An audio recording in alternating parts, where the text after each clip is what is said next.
দশ মহাবিদ্যার প্রথম মহাবিদ্যা হলেন মা কালী।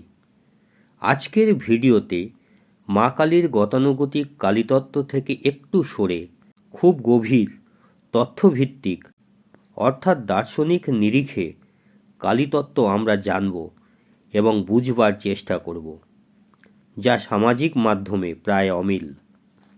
নমস্কার বন্ধুরা, আপনাদের সকলকে অমৃত দিশারি চ্যানেলে স্বাগত। আসুন তাহলে শুরু করি আজকের দশমহাবিদ্যার প্রথম মহাবিদ্যা কালীতত্ত্ব নিয়ে। কালীতত্ত্ব পরম সত্যের তাত্ত্বিক ব্যাখ্যা। কালী কোনো রূপ বিশেষ দেবীমাত্র নন। কালী হলেন তত্ত্ব, একটি চূড়ান্ত দর্শন, যেখানে সৃষ্টি, স্থিতি ও লয়ের সমগ্র রহস্য এক সূত্রে আবদ্ধ।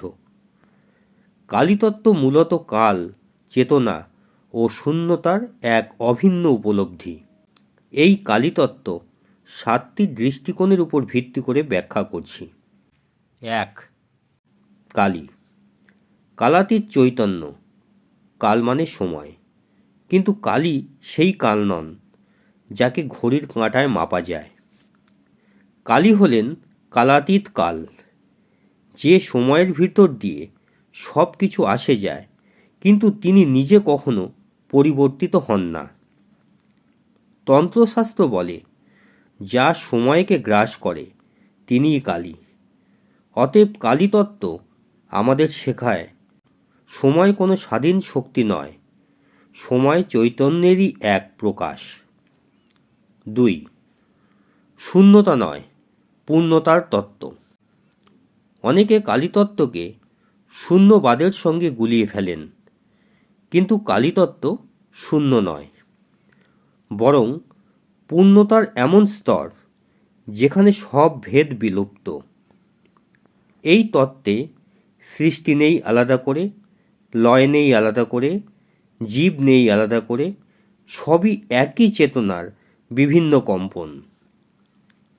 কালী হলেন সেই চৈতন্য যেখানে সৃষ্টি ও ধ্বংস একসঙ্গে ঘটে। 3. অদ্বৈত তত্ত্বের সর্বোচ্চ প্রকাশ। কালীতত্ত্বের কেন্দ্রে রয়েছে অদ্বৈত দর্শন। এখানে দেবী ও ভক্ত আলাদা নন, শক্তি ও শিব পৃথক নন, ভয় ও মুক্তি একই সত্যের দুই রূপ।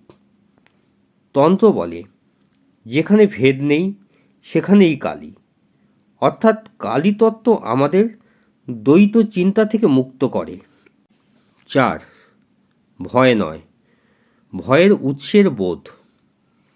কালীতত্ত্ব ভয়ের উপাসনা নয়, বরং ভয়ের উৎসকে চেনার তত্ত্ব। মানুষ ভয় পায় মৃত্যু থেকে, অজানা থেকে, শূন্যতা থেকে। কালীতত্ত্ব বলে, এই ভয়গুলো কিন্তু অসম্পূর্ণ বোধের ফল। যে ব্যক্তি কালীতত্ত্ব উপলব্ধি করে সে জানে মৃত্যু হলো রূপান্তর, শূন্যতা হলো সম্ভাবনা। 5. বদ্ধ জীব থেকে মুক্ত চৈতন্যের উত্তরণ। কালীতত্ত্বে মুক্তি মানে পালিয়ে যাওয়া নয়, মুক্তি মানে সুখ দুঃখের বাইরে দাঁড়ানো, পাপ পুণ্যের ঊর্ধ্বে ওঠা, জন্ম মৃত্যুর খেলাকে দেখা, তাতে আটকে না পড়া। এখানে কালী হলেন মুক্ত চেতনার প্রতীক, তিনি কোনো সীমায় আবদ্ধ নন। 6. তন্ত্রের গভীর দর্শন। তন্ত্রে কালীতত্ত্ব মানে সমস্ত নিষেধের অতীত, সমস্ত সামাজিক মুখোশের ঊর্ধ্বে প্রকৃত সত্যের মুখোমুখি হওয়া। তন্ত্র বলে, যে সাহস করে অন্ধকারের দিকে তাকায় সেই কালীকে পায়। এখানে অন্ধকার মানে অজ্ঞানতা নয়, বরং অপ্রকাশিত সত্য। 7. কালীতত্ত্ব ও আত্মবোধ। শেষ পর্যন্ত কালীতত্ত্ব আমাদের একটাই প্রশ্নের সামনে দাঁড় করায়, আমি কে? যেদিন এই প্রশ্নের উত্তর শব্দে নয় অভিজ্ঞতায় আসে, সেদিন কালীতত্ত্ব উপলব্ধি হয়। তখন বোঝা যায় কালী বাইরে নন, ভেতরেই। উপসংহারে এটা বলতে হয়, কালীতত্ত্ব কোনো ভয়ঙ্কর দর্শন নয়, এটি হলো পরম সত্যের নির্ভীক দর্শন। যেখানে সময় থেমে যায়, ভেদ লুপ্ত হয়, আত্মা নিজেকেই চিনে ফেলে, সেখানেই কালীতত্ত্ব সম্পূর্ণ হয়। জয় মা কালী।